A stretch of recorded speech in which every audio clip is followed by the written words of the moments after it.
Guys, Will Mosley here, and today is such a good one, not only for the content, but also just the entire film style. It's been what I've been going for, what I've been looking for.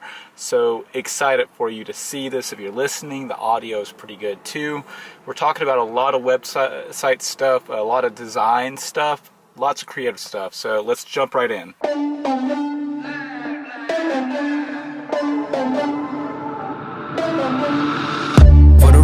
Done trying to make y'all comfortable. Running through it with the young influence and the less impressions. I'm succumbing to it. I've been giving yeses when I shouldn't do it. I complete a checker with the loser, loser, and I'm barely moving, but I'm still gon' boost 'em. I can't work on winners when I know you're losing, so I want the winners and they throw the losers. Guess I have to pivot, shooting no bazookas for the backs. I need racks, give me the cash, and the tax. That's a joke. Tell 'em I'm laugh. Uncle Sam, got the bag. Boy, fly, get 'em back. Contract, give me the max. I got laugh on my back. You ain't that. Finish your racks. Whoa.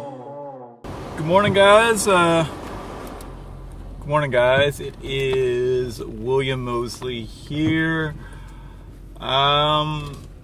It's snow flurrying outside. You guys see this? Like, I mean, it was literally just nice and sunny a couple days ago. So, wow, that's crazy. Before I start this, I have a bone to pick with Liftboard. I've heavily, that's my seatbelt thing. If you guys have been listening, you know that the passenger one just randomly goes off. Anyways, I've been hardcore supporting their product for the past year. You guys have seen me on the Liftboards. You guys have seen me just like beast moding. Come on. It'll cut off in 2 seconds. There we go. Love. Ouch. That hurt.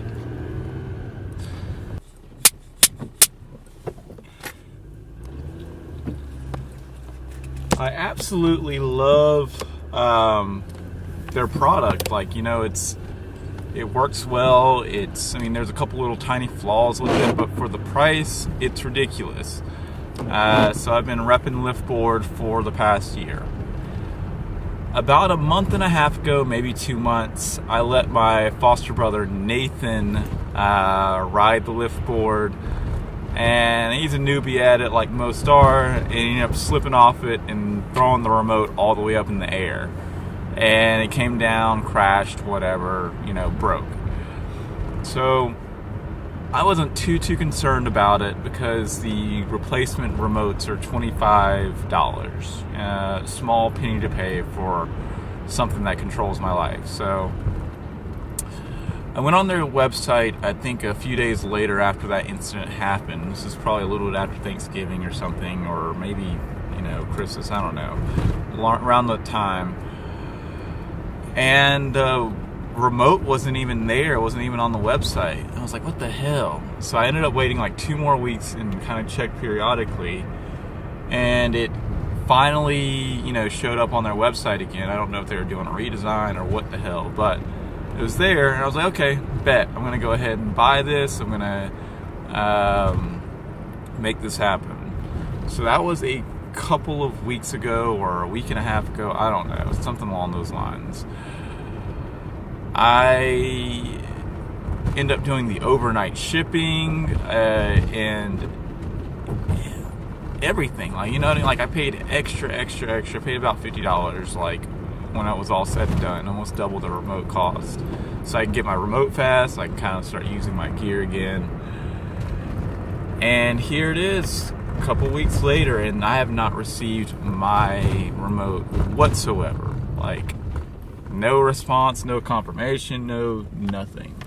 So I need to give them a call, and they're not going to hear nice words from me because it's poor customer service.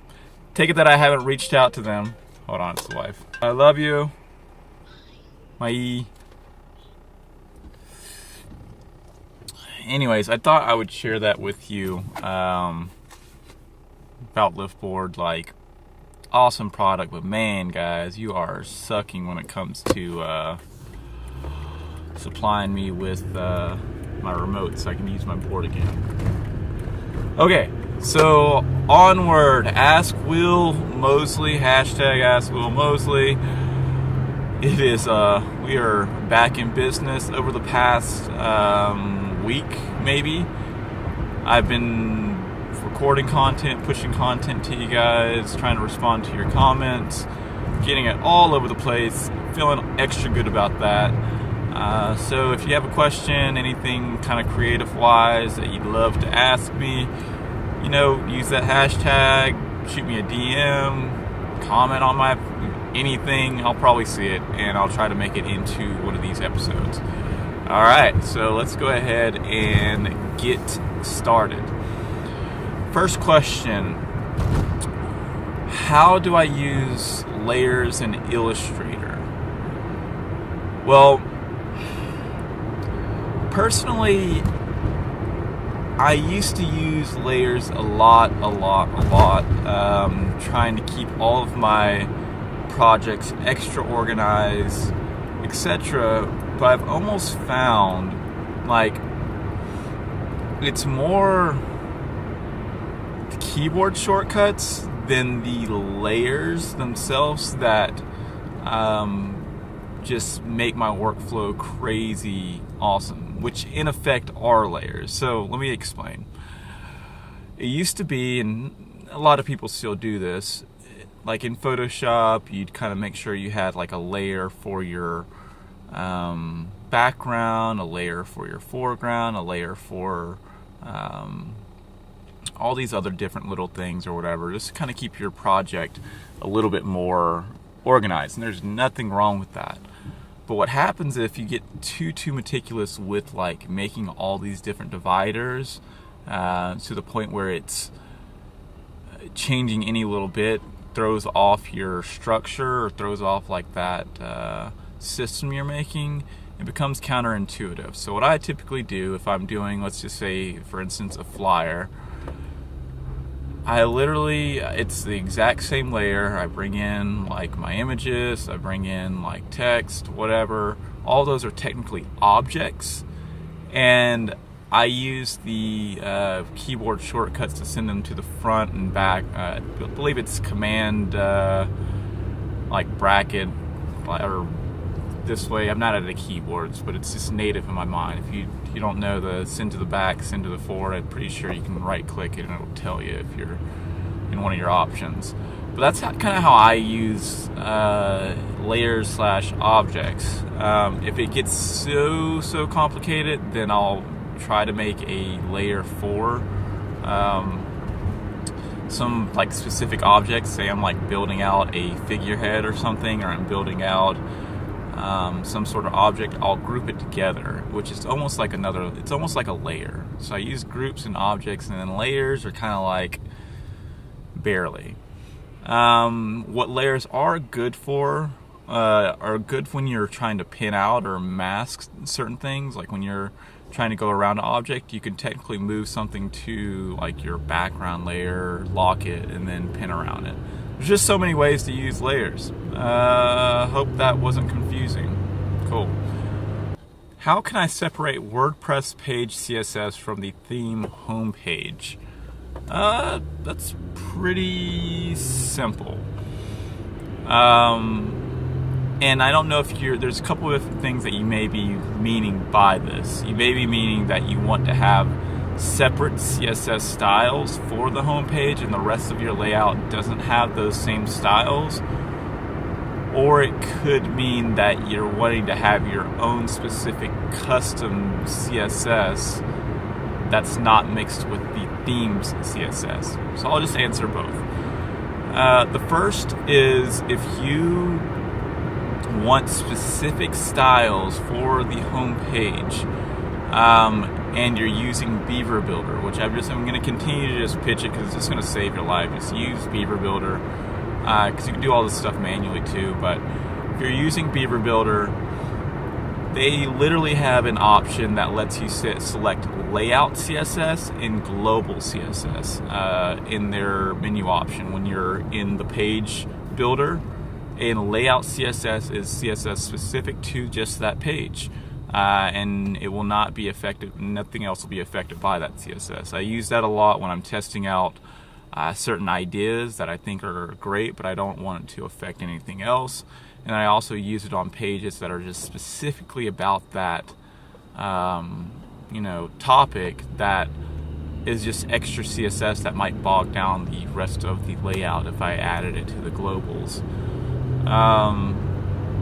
Now, if you're doing that manually,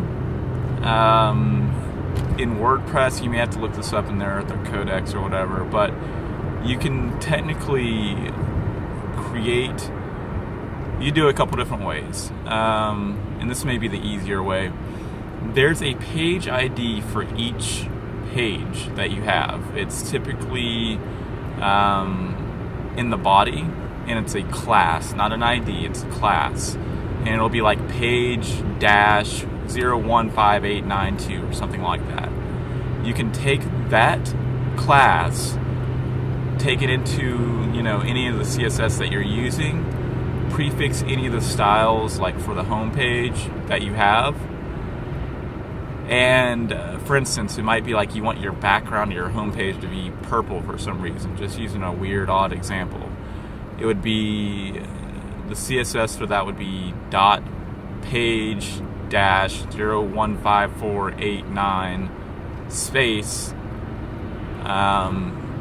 body, or whatever the selector container that you want, bracket, open bracket, body, colon, or body, or not body, background dash color, colon, purple, or whatever, right? But you're prefixing all your classes that you want specifically for that home page to be that. What else? So if you're saying that you want to keep your CSS styles that you've created separate from your theme styles, it's almost already that way in WordPress. Like if you download a theme or you're using a specific theme, that has its own styles, and then you can traditionally create a style sheet, like a style.css, in your theme folder, and that will allow you to have like separate styles. You can also go into WordPress and press like customize, like in the menu settings, and that also opens up a box for custom CSS. So there's a lot of different ways you can do that. So, weird question. Is it gay for a man to think another man is handsome or good looking? No, and that's so like just backwards thinking. Like there's a lot of guys that are just handsome. I ran into a guy at the movie theater the other day. He had like a nice like red beard, like a little ponytail or whatever. He's looking handsome, looking good. It doesn't specifically mean I'm gay or not gay. It just means that you're respecting like that someone's got style, someone's looks, they're on their game. What should I do if I get rejected from an easy college? I think you should just look at that as maybe a sign. And by that, I mean that no, you're not dumb. It might be that they specifically are looking for a, white collar, or they're looking for something that matches their curriculum or what they think will make their school look the best, when you may be perfect already. Like you, it's going to continue to come up. I don't know why they keep on pitching me college questions, but you can learn it from YouTube. Most of everything that you need, unless it's like really clinical or really like, it's very, and you'll know the job types. Like if it's something that you specifically have to go to school for because it's like you're working on the human body, or there's something that's has to be done, like with that, like, but for the most part, there's so many people that are willing to give out free quality information that works, that it's almost like a show and tell. Like it's like cause and effect, and you can see that it's working. You can see what they're saying. Yes, there are people out there that just want your money. Yes, there are people out there that don't know what they're talking about. But it's also up to you to be a critical thinker. That's a whole course in college. And kind of digest or dissect the good from the bad. What are their intent? What are the teachers that you're trying to look at? And that's really what you're getting in college regardless. I mean, you go to a college class, they specifically have a book, a curriculum that they have to follow, and then they try to teach it to you the best way that they can. In most cases, people on YouTube, they're either learning a process and sharing it with you, and you kind of know that they aren't the expert, but they're just showing you, and that's good. Or there's people that have been on their game doing their thing for years and years, that if you almost fact check, if you almost you listen to what they're saying and then it matches exactly the same what the other person is saying, and there's several other things, it's like sources, checking your sources, like you do in college or do in high school or whatever. But it's just so much easier to do it today. I'd say skip the college, save yourself money, save yourself debt, save yourself like the despair and heartache of feeling like you're a failure because you didn't go to college, and just do whatever it is that you love.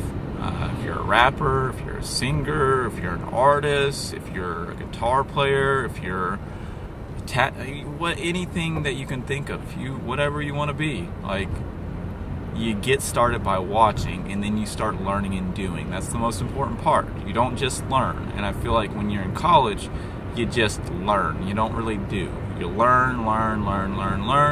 And I think back all the shit that I learned in college, I don't remember half and none of it. I could not, like, all the complicated math that was cool for that day, you're like, oh, that's pretty cool. All the psychology, like, that I went through, the sociology, yeah, those are cool principles and cool concepts. Do I remember any of the names? Do I remember anything that's super, super important? No. But I can tell you what, I literally can YouTube sociology or psychology and get 1 million hits on people that are talking about it, that are in the community, and I can also see what other people are having to say about it. Yeah, there are trolls. Yeah, there's people that don't care and that just want to spread bad blood. But there's 1 million other people out there that just want to help and provide. This is an interesting one. If you were left millions from your parents' will, but your brother and sister weren't left anything, would you give them any money? One, that'd be pretty fucked up, but I could see it. I could see that happening, where you got like one of those crazy, I don't know. The simple answer would be yes, I would. But that's some deep family bad juju right there. I don't know. But yeah, I would. How do you discreetly drive someone crazy? I don't know if I've figured that one out yet, but no, I don't think I've figured that one out yet. Let me know, like, how do you, like, drive someone crazy? What is one thing I know about the computer that a lot of people don't know? Well, this is a little tiny fun fact. Whenever your internet goes out, if you're on Google Chrome, you've probably seen it. You've probably seen a little dinosaur there, and it's kind of representative of like the Stone Age or whatever. If you press your space bar, it actually turns into an arcade game where you're like playing and this dino is jumping over blocks and dodging birds and stuff like that, like straight Mario style. It's a lot of fun, and you can get like a high score. Try it sometime when your internet goes out, or simply turn your Wi-Fi off and go to Google Chrome and try to load a page. It'll show up there. Yeah. This one's super subjective. What is the best business idea to start with to make good money? That sounds like a dream question. I think I felt that, or was like in that almost mindset like 10 years ago, 5 years, I don't even know. I just like, ideas are a dime a dozen. You can have a million great ideas. I have a lot of ideas that I have every single day, and maybe if I worked them out and like pretty much drove as hard as I could for every single idea, you know, 1 of 1,000 would make it and 1 would be like really good. But the truth is, you can't just have an idea. You have to put in the hard work. You have to put in like the real work to make that happen. If I had to give real advice on a really good idea for making good money up front, it wouldn't be specifically an idea, it would be a way of business. It is much easier to provide an intangible asset than a tangible asset. Let me kind of deep dive and explain. So, when you do the work that I specifically do, I provide flyers, I provide logos, I provide films, you know, I provide websites.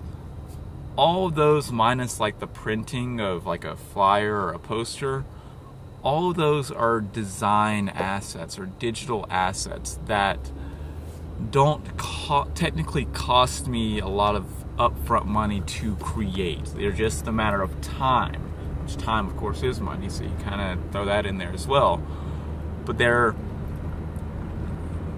I literally can send them over the internet to anyone, you know, without having to go through UPS or FedEx or having to have it in a store to sell them with. When you sell tangible assets like t-shirts,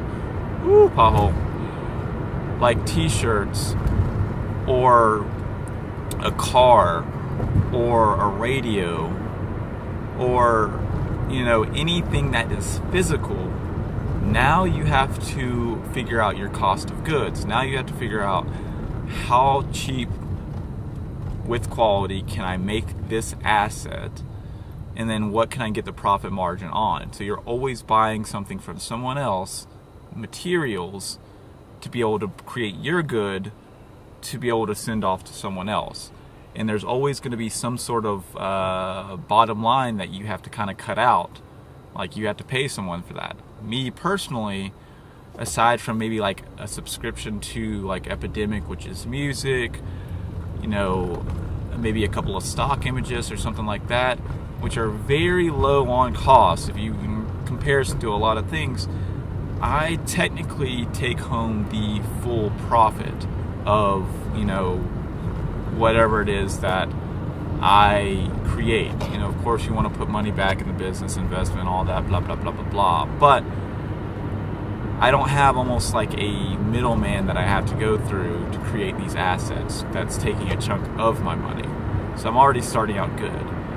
I also can send most of the assets, most of the things that I do or that I create, I can send over the internet. I can send them to China. I can send them to Korea. I can send them to England in a matter of seconds because they're all digital. There's a lot of value in that. Also, people can interact and view the asset that I've created just right then and there. And yes, you can take a picture of your t-shirt and bam, there it is. And people have gotten so much more open with just buying by looking at a picture online because of Amazon, which is wonderful. But it used to not be that way at all. It's like, I need to see how that couch feels. And so you got to sit down on it. So if I were you, I would figure out some sort of service or system that is digital, that doesn't need to be created physically. that's a good starting point. That could be selling, you could be a writer, you can write a book. It could be, you can audiobooks, you could, there's a lot of different things you can do that's just straight digital. You can be a web developer and build like a system that, who knows, that catalogs everything in your house or whatever it is. Like, you can create an app. All of those are technically intangible. There are assets and things that you need to have, like gear for, what you're building. But at the end of the day, you kind of keep that gear and you can build on that gear as you need to, instead of it coming out of every piece of every product. So let's see, what else to make good money? I would say don't focus on the money. And it's hard to say that, and it's like, yeah, but I need to pay my bills. But what happens when you first start focusing on just like I want to make a product that's super profitable, that makes me a lot of money? Great, that's a good idea. Cool. But when you fixate so much on building something surrounded by money, a lot of the things, just to like make a quick buck, a lot of the things that you may have learned or you may have gathered if you weren't so fixated on just the money come in tenfold, 20-fold, whatever. I remember when I was like trying to pitch clients and like, wow, you need this website and da-da-da-da and all this other stuff. And yeah, I'd get a few here and there, but it was always just like I felt like I was always just doing the same thing. When you reverse it and you start just providing content and value to whoever the customer it is or whoever it is that you're just trying to talk to, they'll automatically see that you are an expert on what you're talking about. And then they'll come to you and you don't even have to do the pitching. They just are like, hey, what's up? I need something. I saw your work. It's awesome. Help me out. And you're able to have a much better real conversation with that person for that. Because when you're focused on just grabbing the sale, you will say anything to that person to be able to make that happen. You're like, man, here, take my firstborn. Here, da-da-da. I need the cash. I need the money. Now, with that being said, and I'm about to have the camera's about to cut off on me, so I'm going to end this last one just specifically on this camera. With that being said, I want to say that as much as you can, and it's tough and it's no easy thing, but taking like the emotion out of selling your service or your product is going to be the winner in the end. Like, you can be excited about it, but don't sacrifice yourself or your quality or your work just because you don't feel like the person can afford it or that you're not good enough. The cool thing about all of this right here is I'm just trying to have a real honest conversation with you guys and just try to be as genuine and open as I can about my life, about just what I know creatively, so that maybe something will spark, might be today, it might be a year from now, who knows, but something will maybe help you get to the next step in your creative process. I know that I personally need daily motivation, like to just kind of get rolling and get moving. I'll have days where it's just perfect and there's days when it's not. So I definitely recommend, if you are trying to create a service that you want to be profitable, to start documenting the process. Let them know what it is, and it'll save you in the long run. And I mean it from the bottom of my heart. There's been so many connections and so many people that have kind of just reached out to me since I've started just doing this, and not think so much about the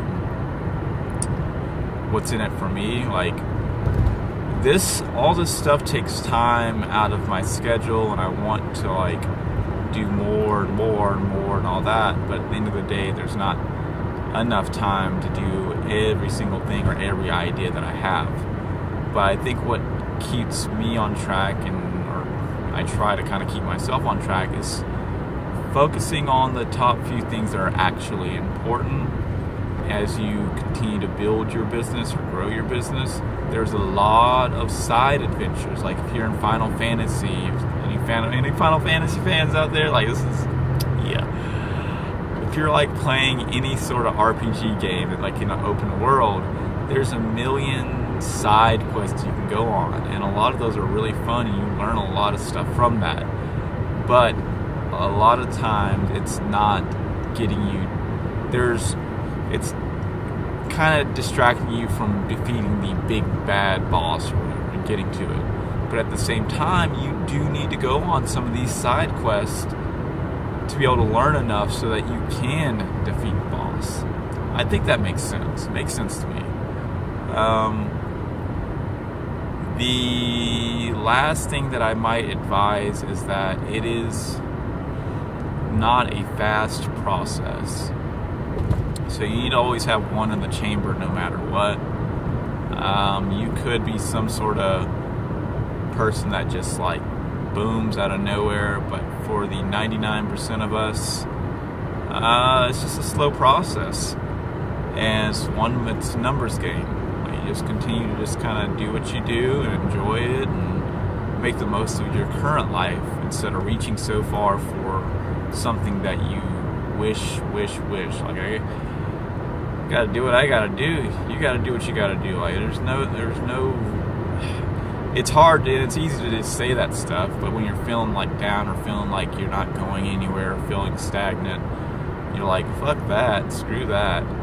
But it's almost like when you're going through like a bad relationship or you're going through like some really messed up stuff, and your friends on the outside can see clearly what it is and like trying to give you good advice, but you don't want to hear any of it. And then like 2 months later, you're like, yeah, they're right.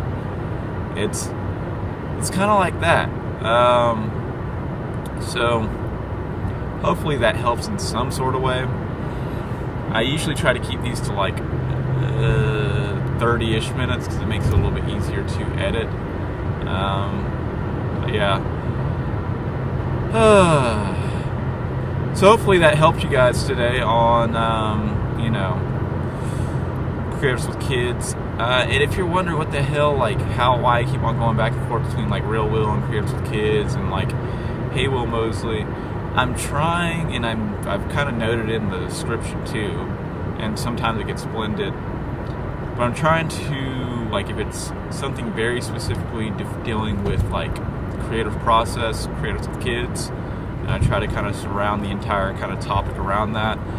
If it's just me like going through some shit or like having like a bad day or me trying to figure out stuff or like just trying to vent to you guys that may or may not have any sort of like creative substance, just like a lot of like just whatever, it's Real Will, just trying to give you what it is. And then Hey Will Mosley, like that's the season. So whenever I do have time to create like real full-length episodes,